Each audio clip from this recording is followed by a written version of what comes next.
For millennia, humanity has sought the answer to a single question. Why are we here, and what awaits us beyond the threshold? 6 great systems have attempted to provide the ultimate answer: Judaism, Zoroastrianism, Buddhism, Hinduism, Christianity, and Islam. Each of these systems has built civilizations. Each has spilled blood. Each has given hope to billions. We are used to hearing a comforting lie. All religions speak of the same thing. God is one, only the paths to him differ. This is an illusion. If we strip away the mysticism and dissect ancient texts through cold, logical analysis, the picture changes. They do not complement one another. They fundamentally contradict each other at the very basic levels of physics, metaphysics, and the meaning of human existence. Before us lie 6 architectural blueprints of reality. In one, history is linear and racing toward a bloody day of judgment. In another, the universe burns and is reborn an infinite number of times. In one, your personality is priceless and eternal. In another, the very concept of your self is the root of all suffering, destined to be eradicated. We are diving into the anatomy of these great teachings. We will compare their logical nodes, the concept of the Creator, the nature of evil, and the mechanics of salvation. This is not a search for the righteous and the guilty. This is an autopsy of the system code of faith. And the results of this autopsy shatter any attempts to reconcile these worlds. No religion emerges in a vacuum. Ideas are forged in blood, politics, and the brutal reality of geography. To comprehend the fundamental logic of these ancient systems, we must first look at the unforgiving arena where they were born. Approximately 3,000 years ago, across the territory of ancient Iran, lived a priest named Zarathustra. In a primitive world where nomadic tribes worshipped hundreds of capricious nature spirits, he sparked an absolute intellectual revolution. Thus, Zoroastrianism was born. Zarathustra looked at the world and saw not random chaos, but a global, universal frontline. He cleaved the fabric of the universe entirely in two. On one side is Ahura Mazda, the Lord of Wisdom, representing absolute light and order. On the other side is Angra Mainyu, the spirit of destruction, deceit, and death. In this system, man ceased to be a mere slave to the gods. He became a soldier in a cosmic war. Every thought, every word, and every action of a human being is a strike in favor of either light or darkness. Zoroastrianism was the very first to introduce concepts that others would later copy: heaven and hell, the final battle between good and evil, the resurrection of the dead, and the coming of a savior at the end of time. It was the strict logic of binary opposition. There are no shades of gray. There is only light and there is only darkness. Almost at the same time, but further west, in the cruel conditions of the Syrian-Arabian deserts, a completely different system was forged: Judaism.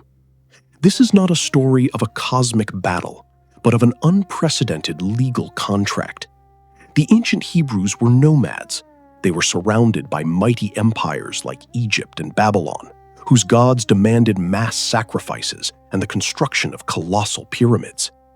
In response to this, Judaism proposed a radical idea. God, Yahweh, is entirely alone. He has no wife, no pantheon, and no physical statues. He is not just powerful, he is absolutely transcendent. But the main difference of Judaism is the rigid concept of the covenant. God selects one specific people and enters into a binding legal contract with them. The rules are severe. 613 commandments regulating everything from food consumption to criminal law. Breaching the contract results in annihilation, exile, and disease. Fulfillment brings absolute protection and prosperity. Judaism did not promise heavenly gardens after death. The early texts of the Torah say almost nothing about the afterlife.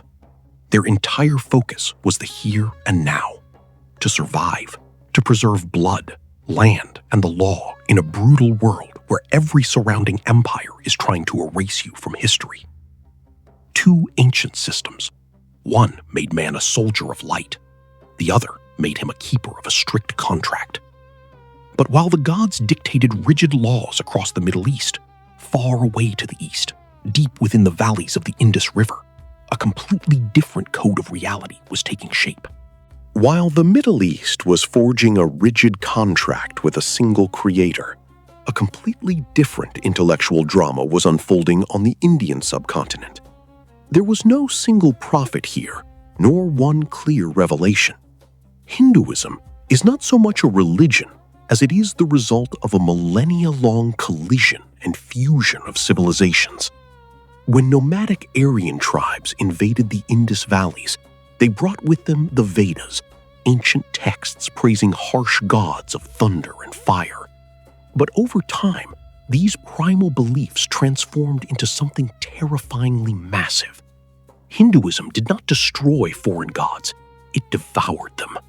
The system expanded to millions of deities, which ultimately proved to be mere masks of one faceless, all-encompassing entity, Brahman.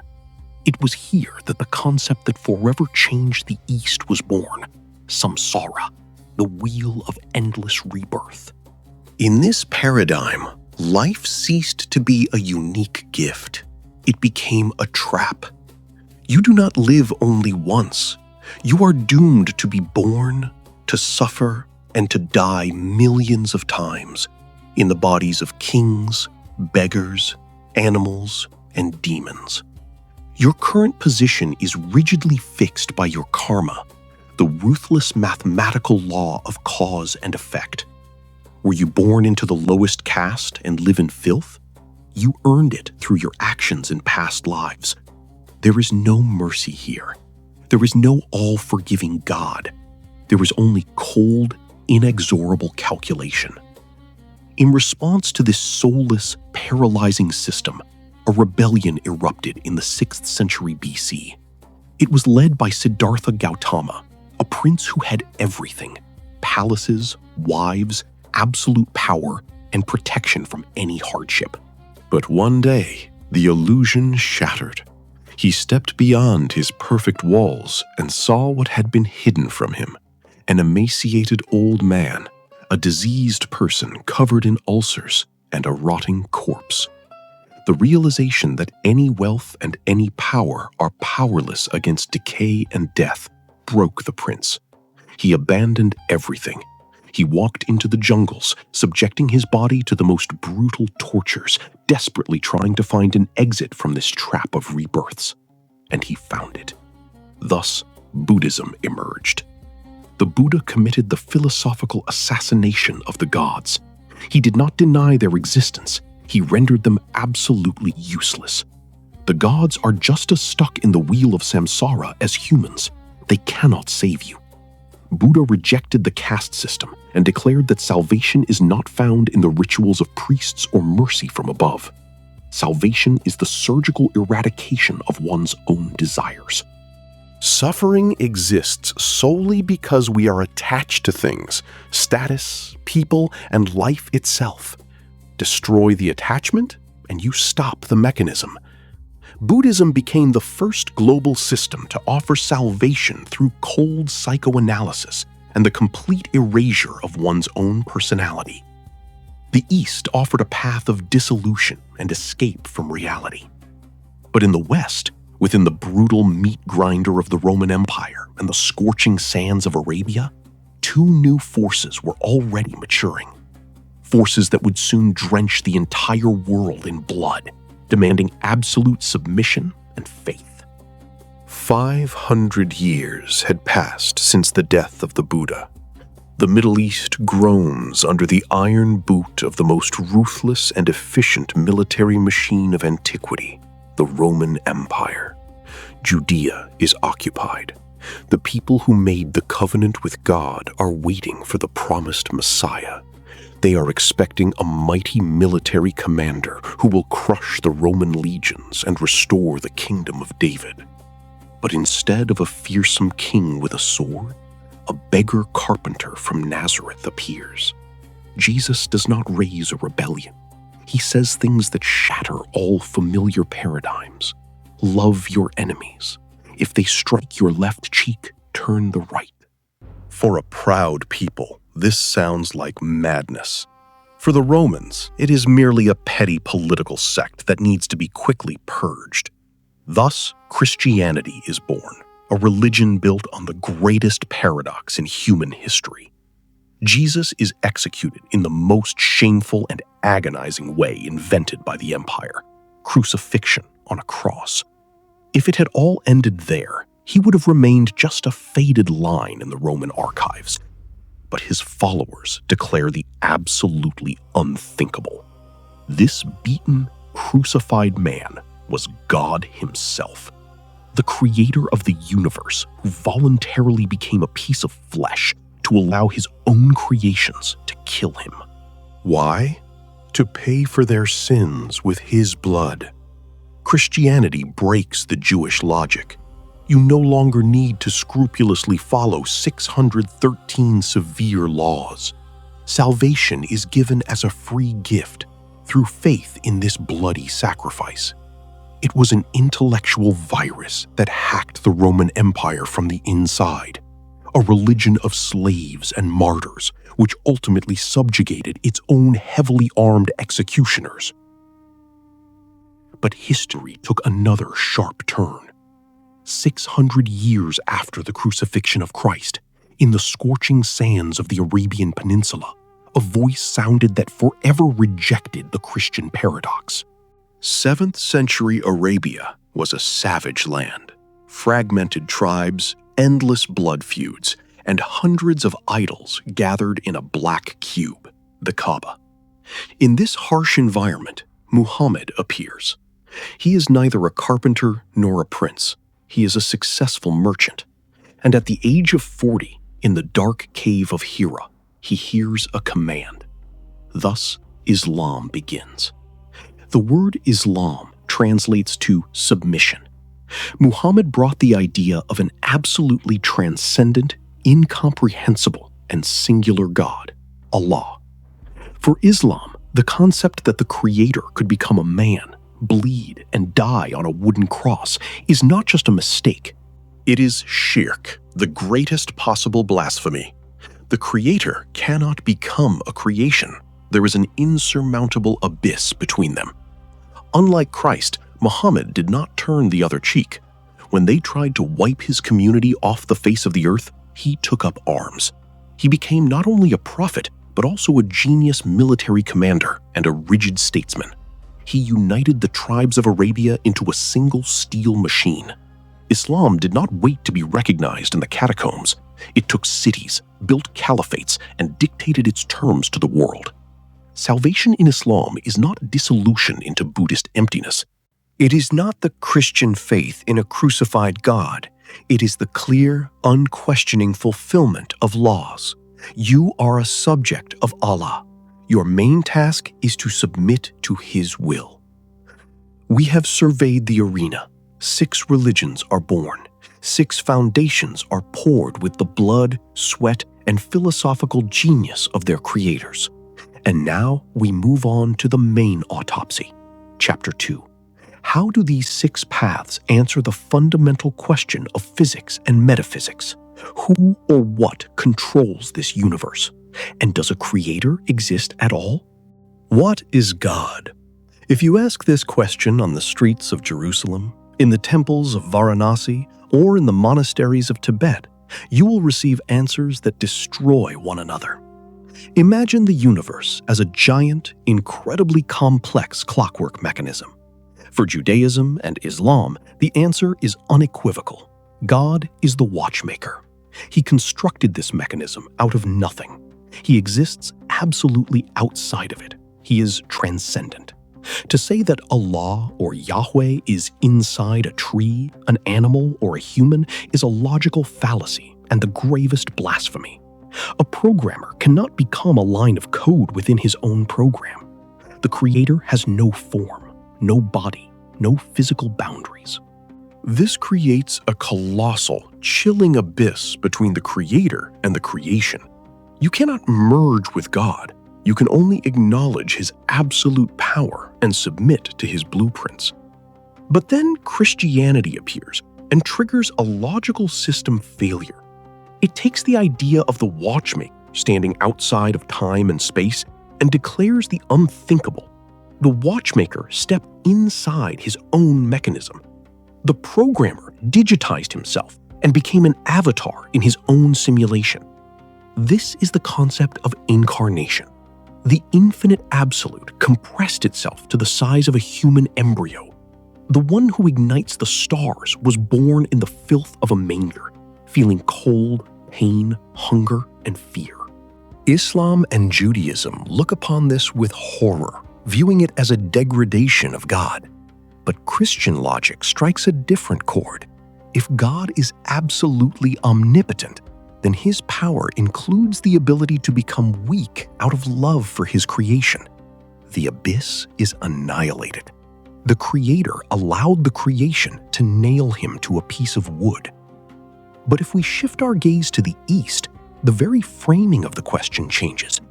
Hinduism looks upon this clockwork mechanism and says, "You have misunderstood everything. There is no watchmaker on the outside. God is the clock itself. He is the gears, the springs, the glass, and the time they display." This is pantheism. Brahman, the supreme absolute, did not create the universe out of nothing. He exhaled it out of himself. The illusion that you are separated from God is called Maya. It seems to you that you are an individual personality looking at a separate tree. But at the fundamental level of reality, you, the tree, the stone, and the planets are one dancing God. The dancer and the dance are the exact same thing. And finally, Buddhism takes the last, most radical step. Buddhism looks at the clock, studies the perfect operation of the gears, and declares the mechanism does not need a watchmaker. The universe simply exists, obeying cold, impersonal laws of cause and effect. When the Buddha was asked about who created the world, he maintained silence. For him, this question was not just meaningless, it was harmful. The belief in an omnipotent creator is merely a psychological trick, an attempt by a weak human mind to find a protector in a chaotic world. Buddhism is a system without a creator God. There is no one who will listen to your prayer. You are absolutely alone in an empty universe, and only your own efforts can tear you away from the cycle of pain. 4 views of reality. An architect outside the system. An architect inside the system. The architect as the system itself, and a system without an architect. They are all entirely logical within their own frameworks, but they cannot possibly be true at the same time. And if they possess such radically different views on the Creator, then what do they think about us? What is a human being? This brings us to the 3rd node, the anatomy of the soul. If the architecture of the universe in these religions is so radically different, then what do they think of you, of the person watching this video right now? What is your self? For the Western mind, raised on the foundations of Zoroastrianism, Judaism, Christianity, and Islam, the answer seems self-evident. You are your soul. It is a unique, unrepeatable spark created by God. It is immortal, and it is issued to you exactly once. You have only one life, one attempt, and one physical body. This concept raises the stakes in the game to an absolutely transcendent level. A single-use life means that every choice you make, every second of your existence, carries irreversible consequences. You cannot replay this round. If you make a mistake and do not repent, you pay for it with an eternity in hell. This logic has birthed immense tension in Western culture: the fear of death, the thirst to leave a mark on history, the drive to accomplish everything in time. Your personality holds absolute value. God knows your name, and on the day of judgment, He will demand an answer from you personally. But in the East, this idea evokes only a condescending smile. Hinduism asserts that your current life is not even a drop in the ocean. It is a speck of dust in the wind. Your true essence, the Atman, is indeed immortal. But your personality, your name, your memories, and your body are merely garments. When the body wears out, the Atman sheds it and puts on a new one. You have been kings, you have been murderers, you have been insects and demons, and you will be them again. Death in Hinduism does not hold the chilling horror that it does in the West. It is simply a change of scenery. But a different nightmare lurks here, an infinite exhaustion. You are chained to this wheel. Your goal is not to preserve your personality in heaven, but to shatter this cycle of rebirth, moksha, merging with the absolute, losing your individuality just as a drop of water dissolves into the boundless ocean. And here, Buddhism steps onto the stage, delivering the most brutal blow to the human ego. If Hinduism says that your body is merely clothing for the soul, Buddhism says, take off the clothing and you will see that there is absolutely nothing underneath. This is the concept of anatman, the absence of a soul. To a Westerner, this sounds like madness. How can it be that I do not exist? Who then is thinking these thoughts right now? Buddhism answers with cold detachment. Yourself is an illusion. It is simply a temporary accumulation of memory, physical sensations, habits, and reactions to external stimuli. It is like a whirlpool in a river. The whirlpool appears to be a real object. It has form and power. But in reality, it is merely water passing through a specific point. Remove the water, and the whirlpool vanishes. There is no eternal spark. There is no immortal observer. You suffer only because you desperately cling to the illusion of your own existence. You fear death because you fear losing yourself, which in truth never existed at all.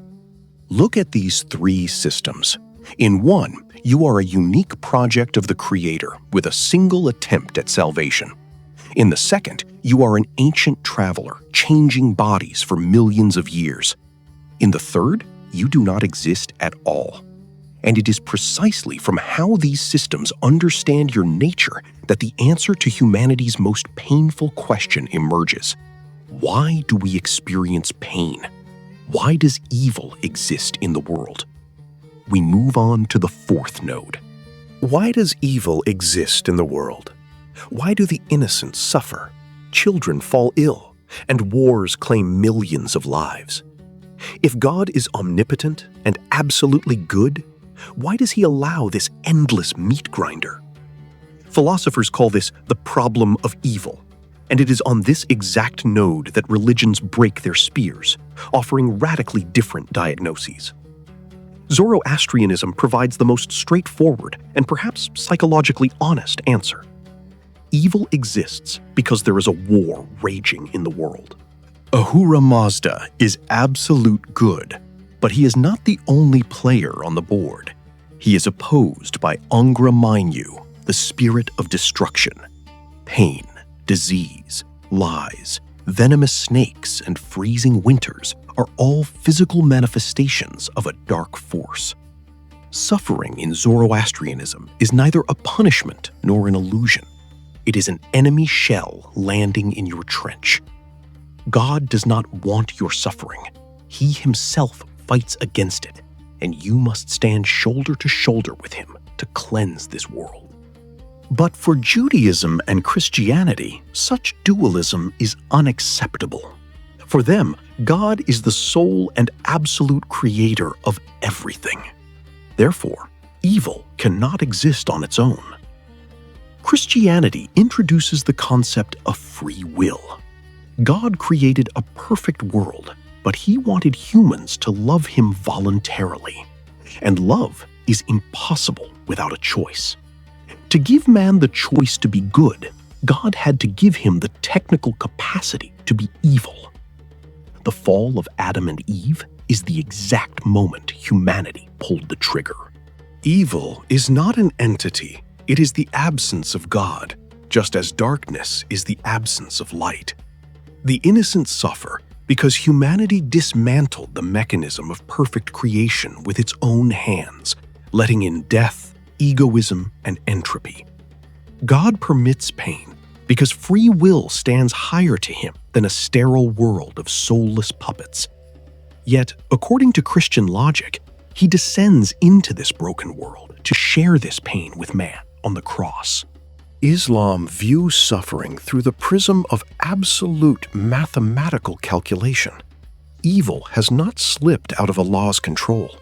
Allah is the absolute sovereign, and nothing happens without His will. In Islam, pain is an examination. Life in this world was never designed as a resort. It is a testing ground. If you lose your property, if you fall ill, if your loved ones die, this is a test of your submission. The patient will be rewarded with paradise. The cowardly will be punished. The human mind is far too insignificant to comprehend the Creator's global plan. Islam does not attempt to justify God to man. It demands that man bow his head before an unfathomable design, where every suffering carries its own strict weight on the Day of Judgment. However, if we turn our gaze to the East, all this Abrahamic logic collapses. Hinduism and Buddhism solve the problem of evil with a single word: karma. This is the coldest, most ruthless, and most flawless logical law. There is no God who sends you trials. There is no original sin of Adam for which you are paying. There is only the physics of cause and effect. Throw the concept of an innocent victim out of your mind.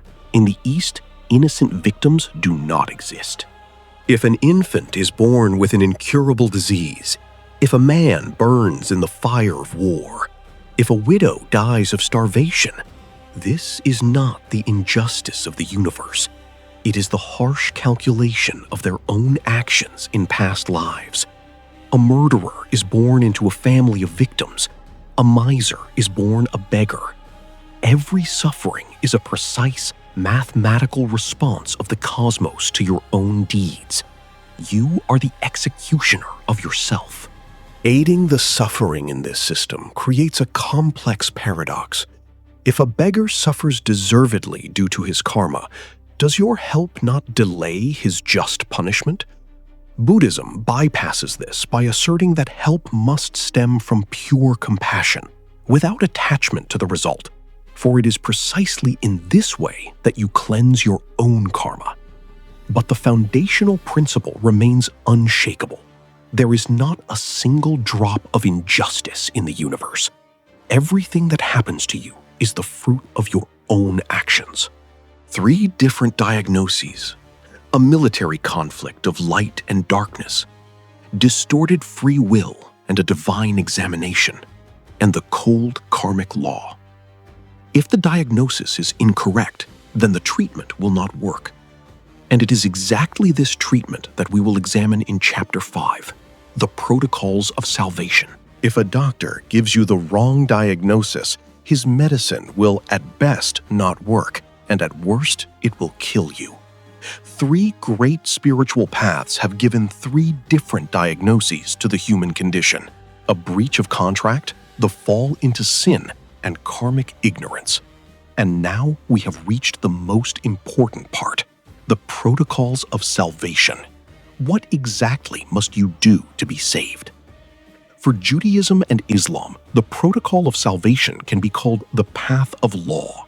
The Creator designed this world as a perfect mechanism, and He left clear, unambiguous instructions for its operation. In Judaism, it is the Torah and Halakha. In Islam, it is the Quran and Sharia. Salvation here is not a mystical ecstasy. It is a severe, daily discipline. You must physically perform the actions prescribed by God. Pray a specific number of times a day, eat permissible food, give part of your wealth to the poor, observe fasts and the rules of trade. Your life turns into a continuous act of submission, Islam, or observance of the covenant, Judaism. On the day of judgment, your real physical actions will be placed on the scales, good deeds against evil ones. And if your deeds are pleasing to the Creator, you receive the reward. This is the logic of absolute justice and a strict contract. You fulfill your part of the deal, God fulfills His. But Christianity looks at these scales and declares, this is hopeless. Christian logic asserts that human nature is so damaged by original sin that no law is capable of saving it. The law, according to the Apostle Paul, is merely a mirror that shows you how filthy you are, but it cannot wash you clean.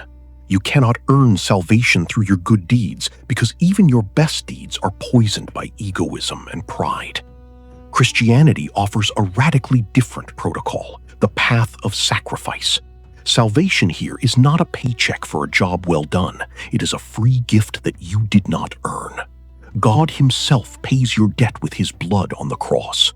Only one thing is required of man, to admit his complete bankruptcy and believe in this atoning sacrifice. For by grace you have been saved through faith, and this is not your own doing. It is the gift of God, not a result of works, so that no one may boast. Here lies a fundamental fault line. If Islam is right, then Christians are lazy rebels who invented a convenient fairy tale about a crucified God to avoid fulfilling the severe laws of Allah. But if Christianity is right, then Muslims and Jews are doomed to eternal attempts to pull themselves out of the swamp by their own hair, trying to fulfill a set of rules that is physically impossible to fulfill. Salvation through works and salvation through faith alone are two systems that annihilate each other. But the East looks at this dispute differently. The East views this argument between Jerusalem and Mecca as a commotion inside a burning house.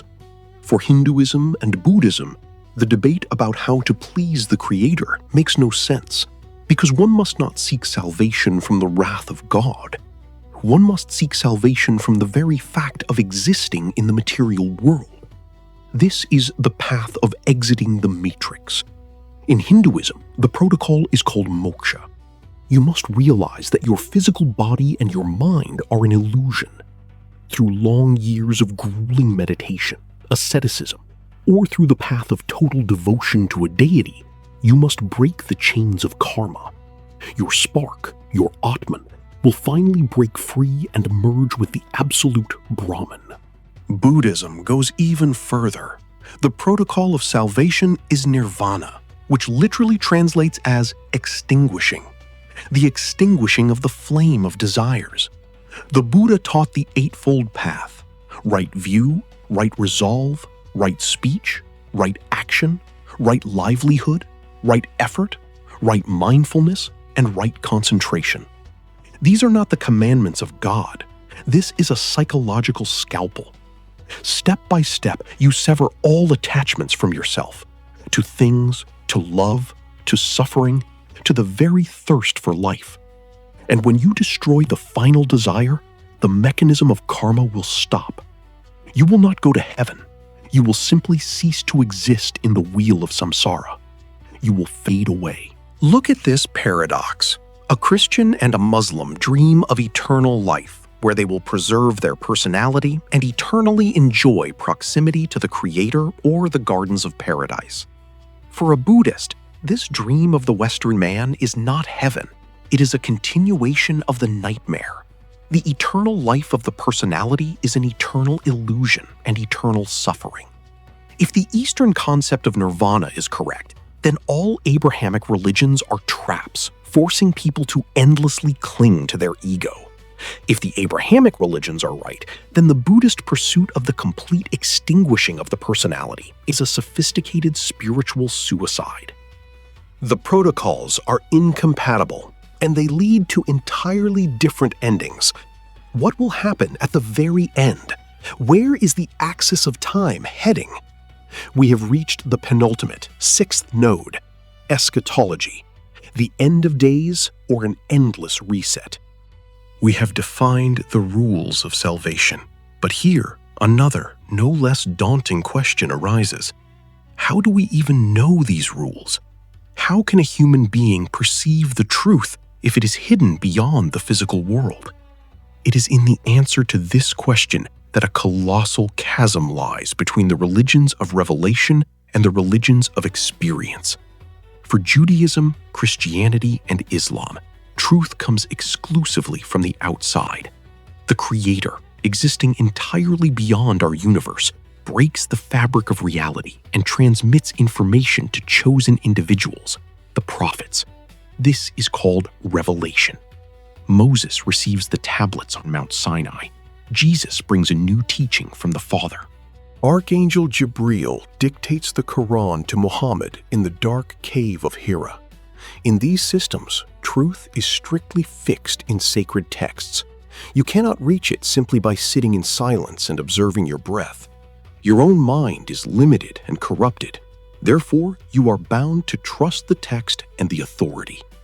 But this approach creates a deadly logical knot. If truth is given through text, who guarantees that the text is not distorted? How does one distinguish a true revelation from a false one? History is full of prophets who swore they heard the voice of God. How do you know who is telling the truth if their words contradict one another? Billions of people rely on ancient scrolls. Billions entrust these ancient texts with their eternal souls. The East views this dependence on books and external authorities with deep suspicion. Hinduism, and especially Buddhism, are religions of experience. Before his death, the Buddha uttered a phrase that would be harsh for any Western priest. Believe nothing on faith, not even my words. Test everything with your own experience. Here, truth is not dictated from the heavens, it is extracted from within. You are the laboratory. Your consciousness is the instrument of knowledge. Ultimate reality is attained not through reading manuscripts, but through arduous, years-long meditation and the destruction of your mind's illusions. You do not need a prophet to become enlightened, but this path too hides an abyss. If you rely only on your inner experience, who can vouch that your spiritual insight is not a hallucination? Not the games of a brain exhausted by asceticism? Two monks can meditate for years and reach completely opposite conclusions. Who is right if there is no external judge? Both systems require a colossal leap of faith. The West demands faith that ancient texts are flawless. The East demands faith that the human mind is capable of independently breaking free from illusion. You are either a slave to the text or a captive of your own mind. This choice is inextricably linked to how free you truly are. If we have understood where the truth originates, we are faced with an even darker and more terrifying question. Do we actually decide anything for ourselves? Does free will even exist? Or was every step of ours predetermined before the dawn of time? Look at Islam. This system is built on the concept of the Creator's absolute omnipotence. Not a single leaf falls from a tree without the will of Allah. Everything that will happen to you has already been recorded in the preserved tablet long before you took your first breath. Your success, your illnesses, your wealth, and even your final destination, heaven or hell, are known entirely in advance. But here, a heavy logical paradox arises. If the script is already written, what is a person judged for at the end of time? Islamic theologians have struggled with this puzzle for centuries, asserting that Allah's predestination does not negate human choice, but for the cold intellect, this balance seems irreconcilable. The East offers a completely different determinism. In Hinduism and Buddhism, there is no God who pre-writes your fate. But this does not make the system any freer. Your life is clamped in the steel vice of karma. Who you were born as, with what talents or diseases, in what family and in what country. This is not a blind chance. It is not a blind chance or the will of the Creator. It is the hard mathematical result of your actions in past lives. You have the freedom of choice in this very second, but the corridor of your possibilities is already firmly built by your own past. You are a prisoner in a jail whose bricks you laid yourself. Christianity and Judaism attempt to break these chains. They proclaim the greatest gift and at the same time the greatest curse, absolute free will. God created man not as a submissive puppet, but as a free agent capable of saying no even to the Creator himself. You make the decisions, and that is precisely why you bear full responsibility. God does not write a rigid script for your life. He only waits for your choice. But here too, the logic cracks. Christianity asserts that God is omniscient. He exists outside of time and already knows the end of the story. He knows what choice you will make tomorrow. And if he knows your future for certain, can you act otherwise? If not, then your freedom is merely a beautiful mirage. Thus, there are three architectures of fate. The first says your path is written by the pen of an absolute God. The second asserts that you are riding on the rails of your own karma. The third assures you that you walk blindly. Every step is closely watched. Every step of yours is watched by the one who already knows the finale. And it is this finale that is our next point. Where is this complex story of humanity, full of pain and contradictions, heading? What awaits us at the very end? Imagine the axis of time. What does the history of the universe look like if you look at it from the height of divine flight? It is exactly here that the final, fundamental fracture between the East and the West lies. This is the question of where we are all heading and how it will all end. For Judaism, Christianity, Islam, and Zoroastrianism, time is an arrow. It is perfectly linear. The universe has a clear starting point, the moment of creation, and it has an absolutely inevitable finish line, the day of judgment, the apocalypse, the end of days. History has a profound meaning. Every century, every war, every birth brings humanity closer to the final resolution. At the end of time, the dead will rise from their graves. Physical bodies will reunite with souls for the final judgment. Evil will be definitively destroyed, and the righteous will inherit a new, transformed earth or enter an eternal paradise. In this paradigm, technological progress, the struggle for justice, and the improvement of the world hold immense significance because we are building the road to the grand finale. We are moving toward a goal. But if you show this arrow of time to an Indian sage or a Buddhist monk, they will tell you that you are looking at an optical illusion. For Hinduism and Buddhism, time is not an arrow. It is a wheel. An endless, mechanical cycle of death and rebirth. Hinduism describes this through the concept of kalpas and yugas, gigantic cosmic epochs. The universe is born, reaches its prime, and then inexorably degrades, plunging into darkness and ignorance. At the end of the cycle, the deity performs its destructive dance, burning the universe to the ground. But this is not the end. From the ashes, a new universe is born, and everything repeats anew. For billions of years, an infinite number of times. In this system, history goes absolutely nowhere. Politics, empires, scientific discoveries, all of this is vanity of vanities, because it has all happened millions of times before. It will all be destroyed again. Trying to improve this material world is like trying to tidy up a burning house that will inevitably collapse just to be rebuilt again. The only meaningful step is to find an exit, to jump out of this wheel. If the arrow of time is real, then Eastern sages are wasting their lives denying the value of history and the world created by God. But if the wheel is real, then Western civilization, with its thirst for progress and anticipation of Judgment Day, is merely a group of blind men running in circles, thinking they are running forward. We have walked through 6 architectural blueprints of reality. We have torn open their foundations. And now we stand before a terrifying conclusion. For millennia, philosophers have tried to reconcile these systems. The most popular metaphor is the parable of the blind sages and the elephant. One touches the trunk and says, God is a snake.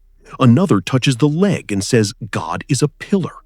We are told that all religions are just different perspectives on the exact same truth. But our analysis shows that this cozy metaphor is a lie.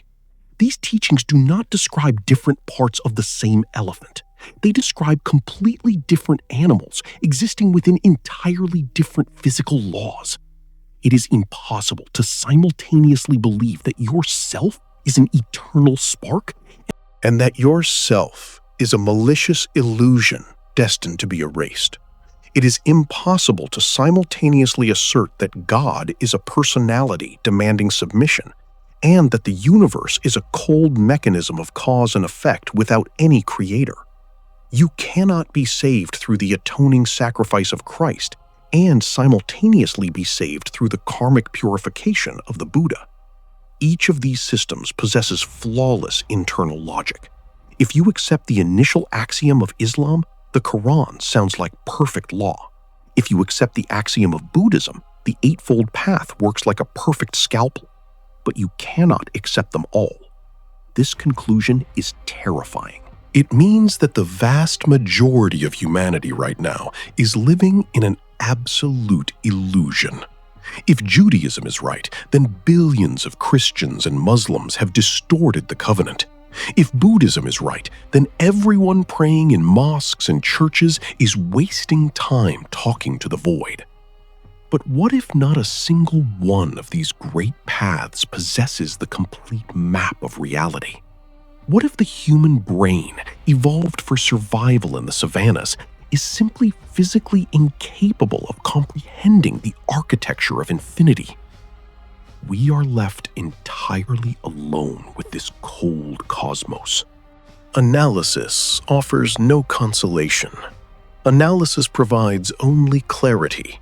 Truth exists, but it tolerates no compromises. Your choice is not merely a choice of culture or traditions. It is the absolute, ultimate choice of exactly which universe you agree to live and die in. But within this cold clarity lies the greatest gift available only to a living human being. Not a single one of these ancient systems negates your personal freedom. You stand at the crossroads of millennia-old epics, sacred texts, and blood spilled by generations, and it is you who must take the step. Religions may fundamentally contradict one another in the mechanics of the universe, but almost all of them agree on one thing: how you live here and now deeply matters. Your capacity for compassion, your internal search for meaning, your thirst for justice, and your courage to look into the face of this cosmic mystery, this is what makes you human. Perhaps the absolute truth is indeed too massive to fit into a single scroll, a single tablet, or a single doctrine. But the path to it is always measured by your own steps. Study the ancient heritage. Doubt. Seek. No prophet, no priest, and no philosopher can walk this path for you. Your faith, your disbelief, and your life are exclusively your choice.